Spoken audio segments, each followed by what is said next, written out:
A national exhibit at the Museum of Life and Science in Durham takes a comprehensive look at what race is and isn't. We'll learn more about this fascinating exhibit next on Black Issues Forum. Quality public television is made possible through the financial contributions of viewers like you, who invite you to join them in supporting UNC TV.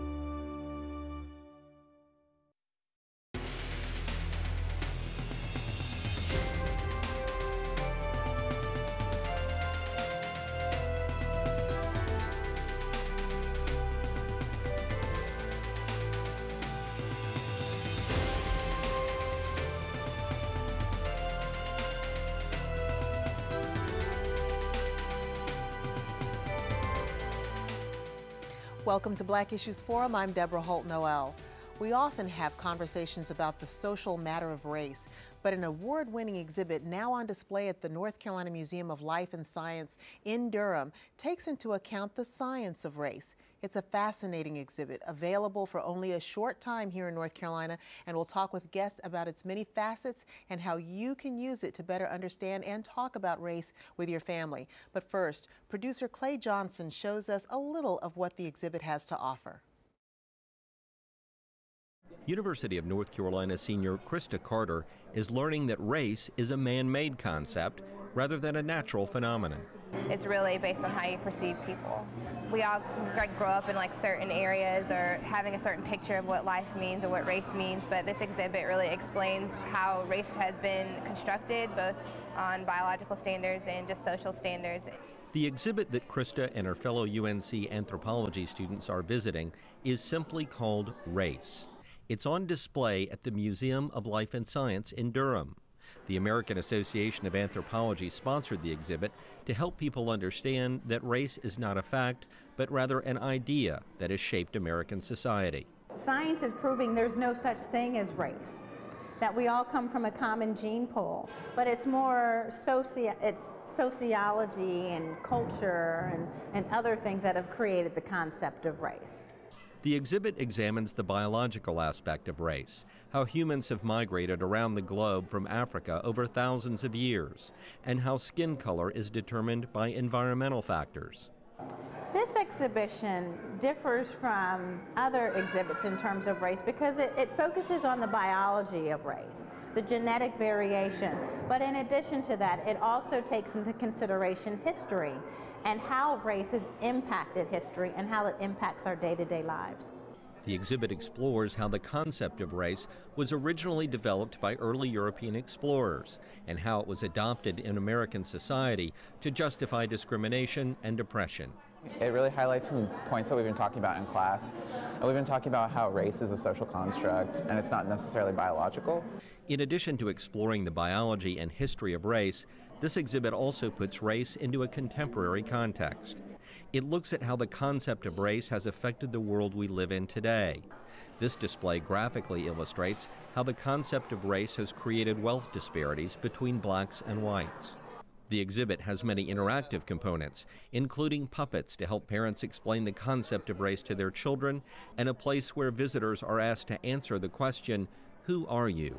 You can hear other people's responses and what they've dealt with in terms of race, but there's also an opportunity for people to sit down and to document their personal experience as it relates to race as well. These anthropology students say this is an important exhibit for everyone to see.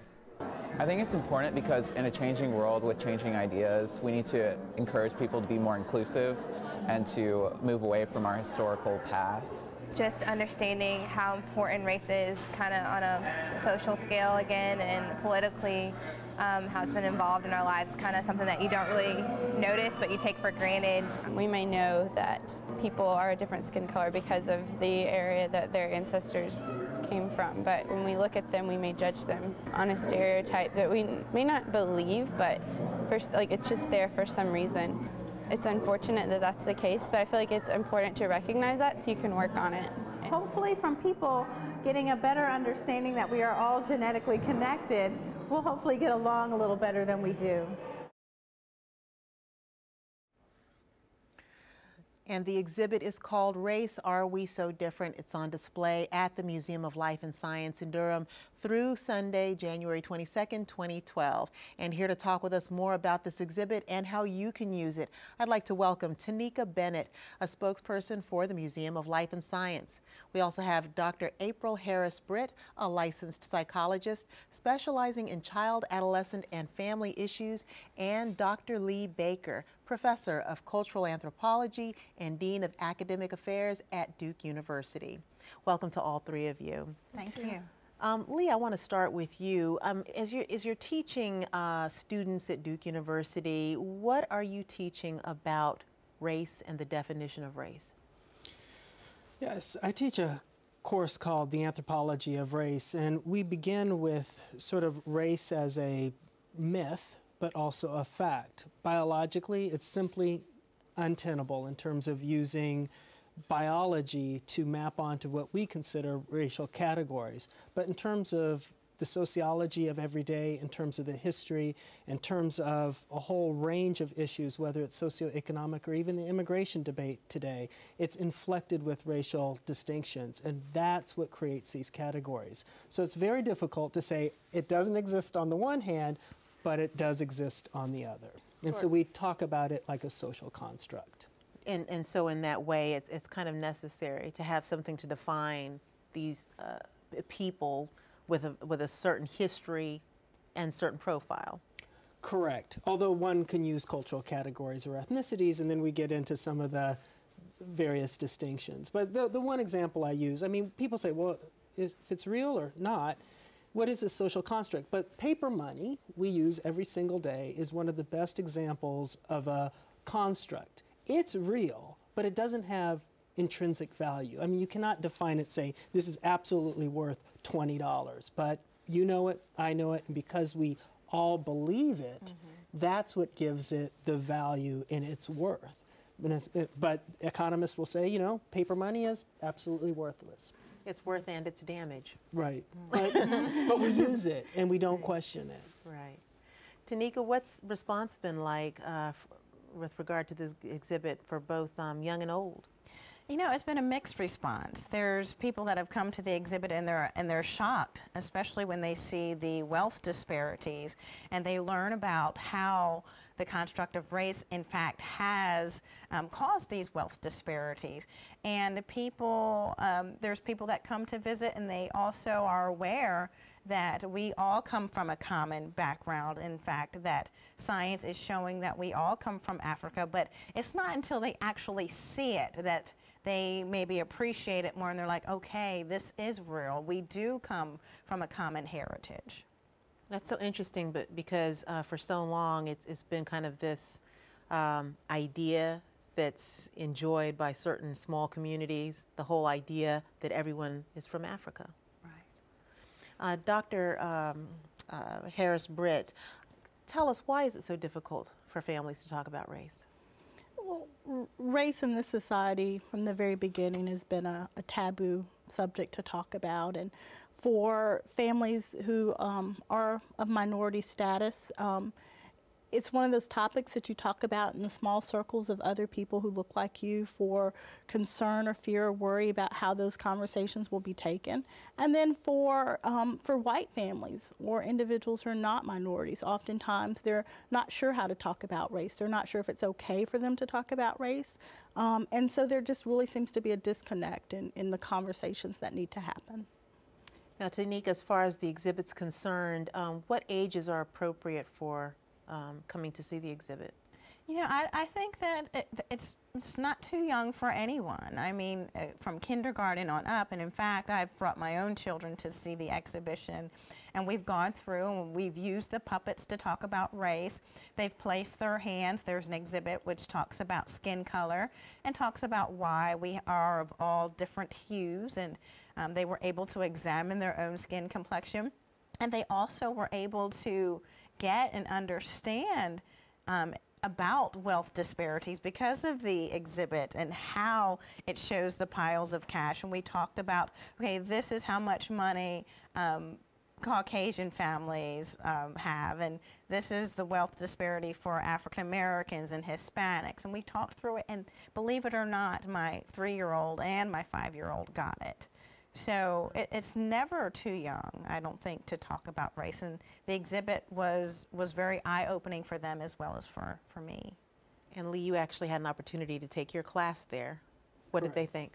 My class really enjoyed it, and one of the things that they really got a lot out of is the connection between this fact that biologically we are all very, very similar. I mean, you think that there's these gulfs of difference, but I think the exhibit does a good job to say, you know what, you know, those Venn diagrams they use, you know, there's quite a bit of overlap, and then the sort of the African population is encompassed around all of them. So we have much more in common than we think we do, and that exhibit really shows it in sort of graphical and colorful ways. But connecting that to the lived reality of race and racism in the United States. And that's a subtle difference, sort of debunking the categories of race, but embracing and discussing the racism that still permeates much of our society.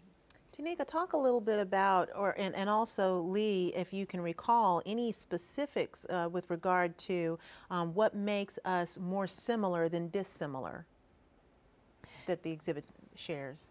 Well, the exhibit sheds light on the biology and genes and our genetics, and it talks about how biology actually shows that we are connected. So if you look at us, and look at our genes, you can see how we're connected. But the exhibit also talks about genetic variation and why there are those differences in genetic variation. For example, in skin complexion, in the way that our eyes are shaped, in height, and also in hair growth. It talks about where those differences come into play, but it also shows how we're genetically connected. And again, we all connect back to Africa.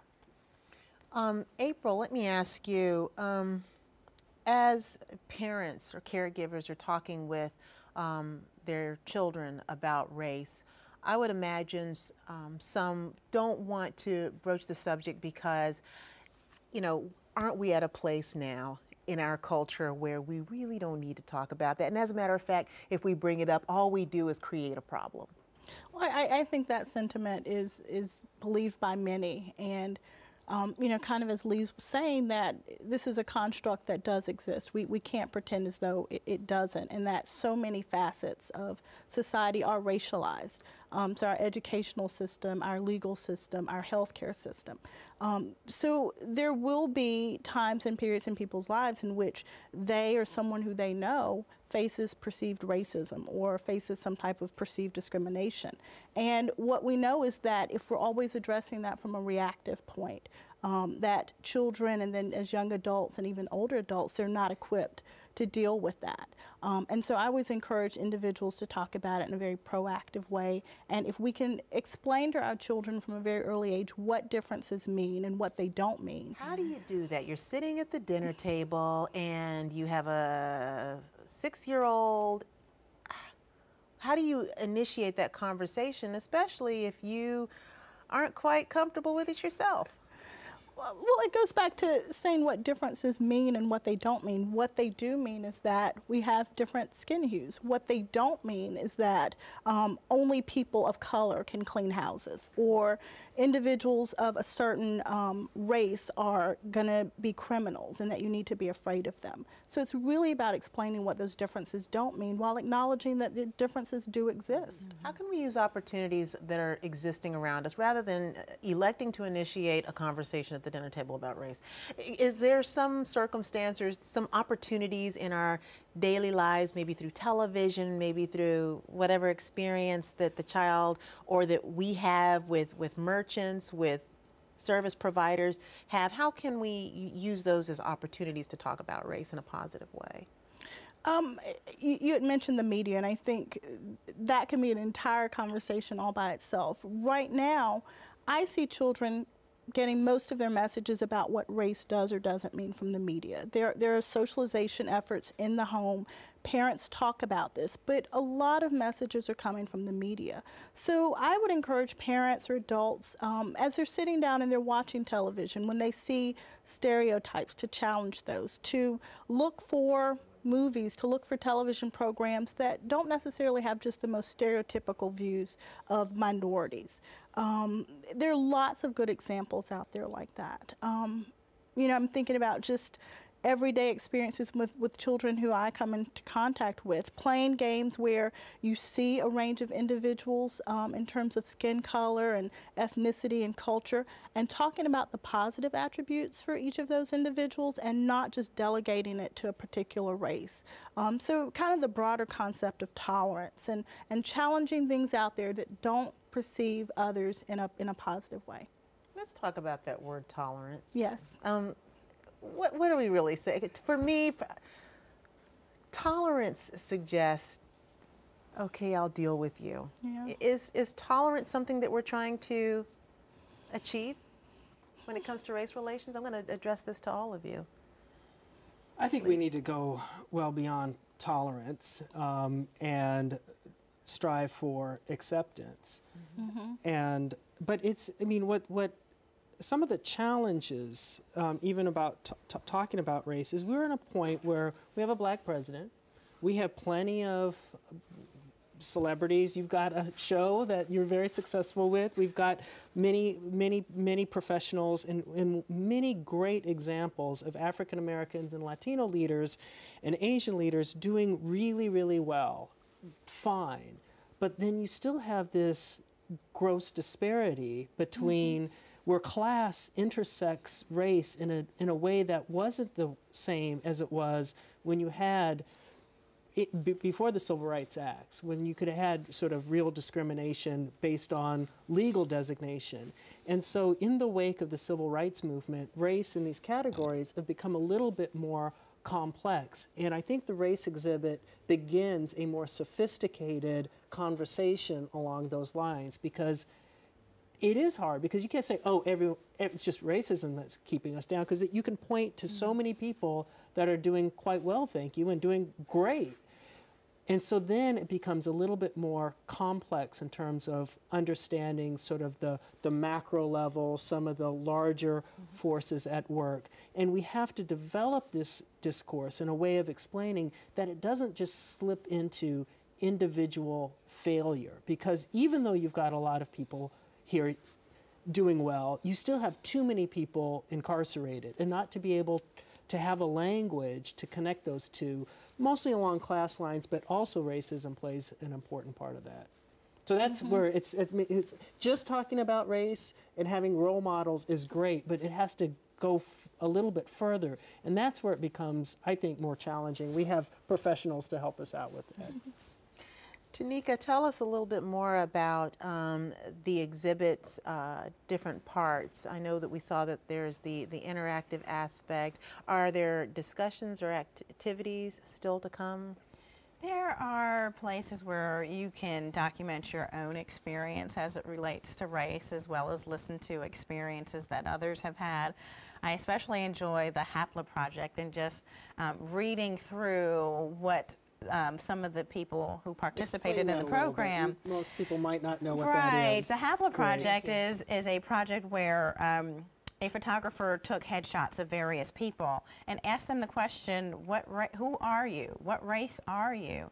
And some of the responses were pretty interesting. And one lady said, I'm what's at the end of your spoon after you dip it in the melting pot. So that is just very, it's just very powerful.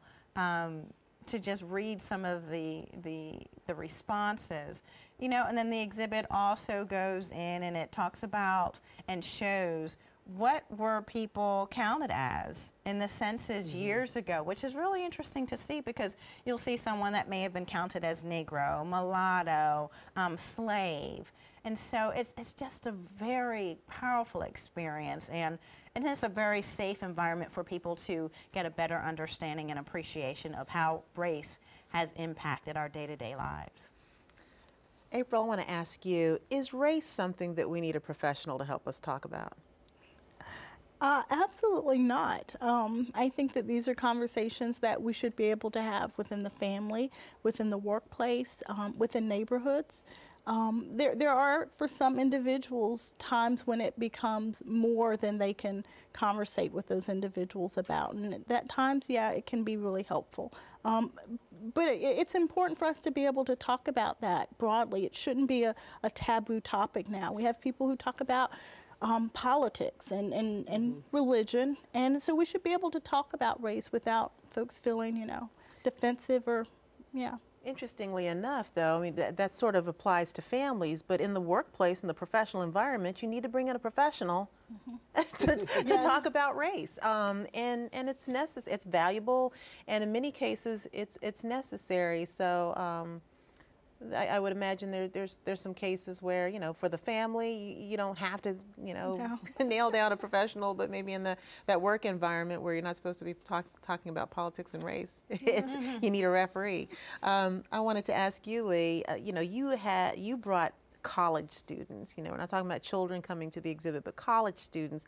Talk a little bit about how this exhibit and how discussions around race are handled within the college community, because they've already been exposed to a certain socialization, and they've already formulated opinions about race. And so now, how hard is it for your class to talk about race in an honest fashion? Yeah, so it was a semester-long course. It just got to submit my grades tomorrow. Watch out. But they did a lot of reading before that, but they're still grappling. These students are grappling at a pretty sophisticated level with everything from, what is the value of diversity on a college campus, and what are the costs if indeed, there is sort of when admissions works through trying to cultivate and shape a particular incoming class. Diversity is an important part of that, but students then will say, well, so-and-so got in and I didn't, and that person, and they really actually are very anxious about every, who's in and who's not.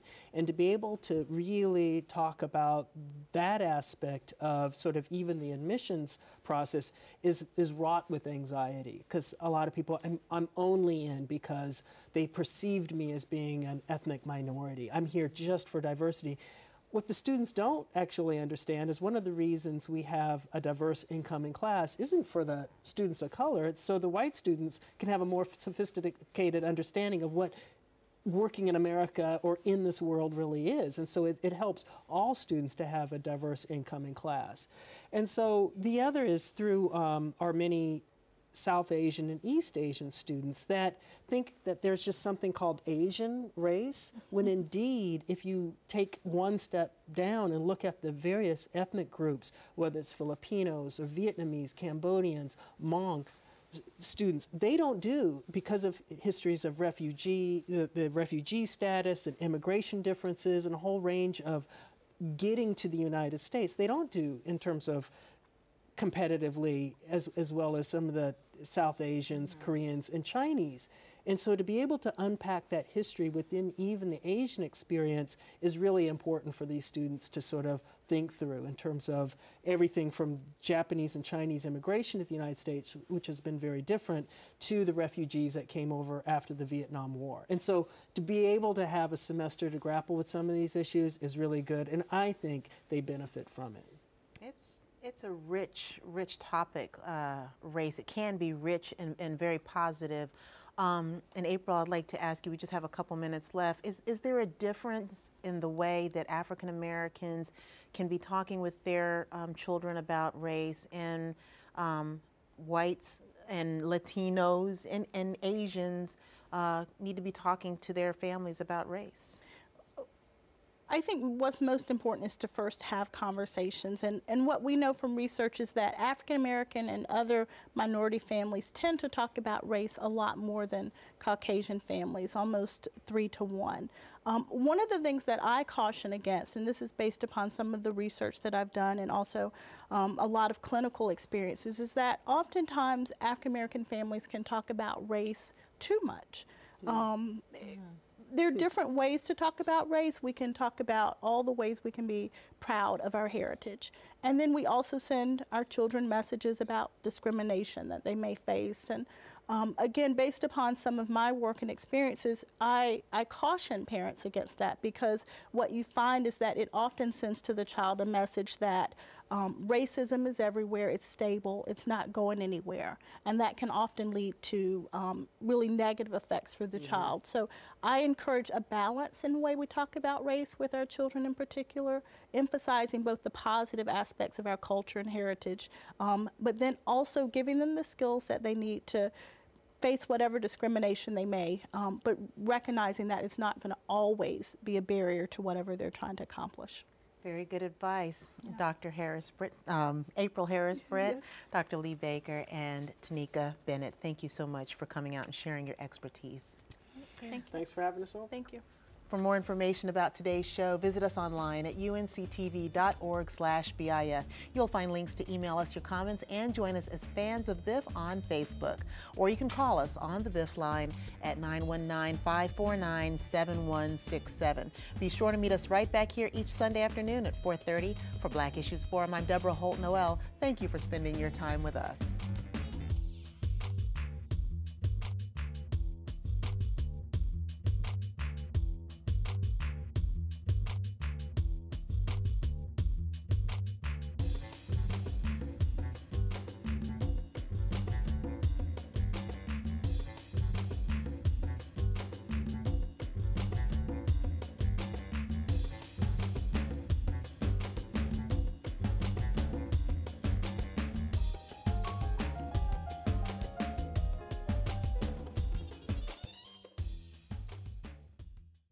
Quality public television is made possible through the financial contributions of viewers like you, who invite you to join them in supporting UNC TV.